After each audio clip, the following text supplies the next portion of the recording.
Hey everybody, this is a short vlog, and I just wanted to mention something that I found. Now, when I was looking at President Trump's chart, his Pluto, which is on 10 degrees of Leo, is conjunct the north node of the American chart, which is 10 degrees of Leo. And I immediately thought that President Bush Jr., the second Bush, and Bill Clinton, they were all born in 1946. So in 1946, President Trump comes along in June. In July comes along George W. Bush, should I say, George Bush Jr., and then along comes Bill Clinton that August. So within 3 months, in the summer of 1946, three presidents of the United States were born, and three very influential ones. When I'm thinking of Bill Clinton, why was he so influential? Well, it was under Bill Clinton that the whole Chinagate thing happened. A lot of technology was transferred to China. The whole globalism, political correctness thing started really kicking in.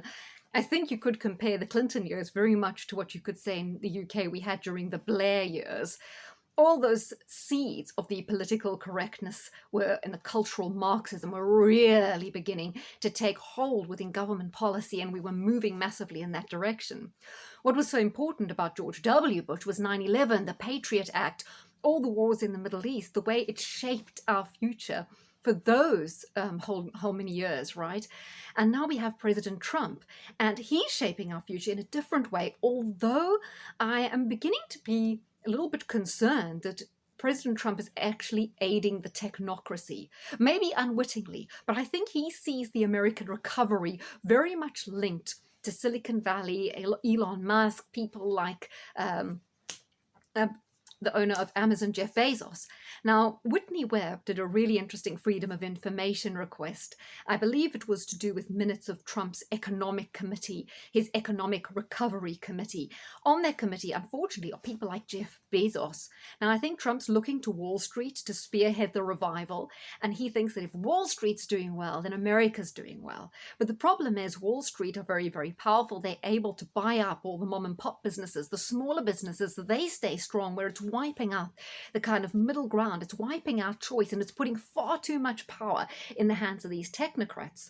The thing that Whitney Webb was talking about as well is how Trump sees that the way to beat China is to play them at their own game. But unfortunately, that means embracing AI and becoming a lot more like China.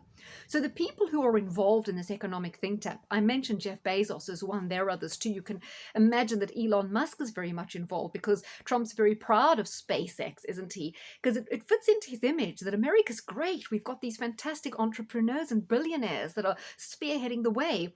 But on the other hand, he's losing sight that these are his enemies. They're our enemies. They're the enemies of the people. They're grabbing more power, and more money and more power and wealth is shifting to the top. And, that's playing in what I have called the Vulcanist agenda, where why capitalists love communism, where you've got the most powerful in society, in government, in corporations, doing a power grab. Where does that leave the rest of us? So, what Whitney Webb was saying, that this economic committee have identified key areas that are holding America back. They call them kind of legacy issues or legacy criteria. Legacy criteria are things like Americans are used to seeing a doctor in person, right? Whereas in China, there are too many people per doctor. So they're used to having to either see a nurse or use AI to see a doctor. And they want to move America. And you can imagine it's going to happen in Britain too. Doesn't this totally tally with the whole lockdown of the NHS that we see because of COVID, that they want to almost get us out of the way of using A&Es and having such easy access to the doctor, and get us to sit at home doing video calls or answering questionnaires where AI diagnoses us? I see that's happening in the UK as well.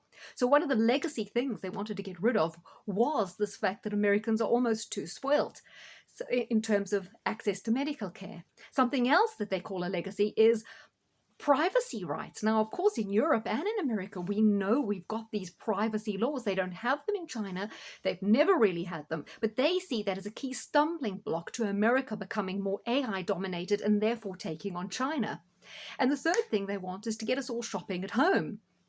and used to ordering things and not going out to do our shopping, whether it be for food or clothes. They see all this as a key strategy to take us forward and to keep America great and to challenge China. But don't you see, in challenging China, it's almost, if you can't beat them, join them. The technocrats that are kind of being given more power because of Trump's economic recovery parcel are just aiming to make us a lot more like China. So in trying to compete with China, we're becoming more like China. That's a big problem. And that's where I feel that Trump's being extremely influential, but maybe in the wrong way, and ushering in this technocracy, right? So it's just a little bit of food for thought for you guys. Hope you enjoyed that.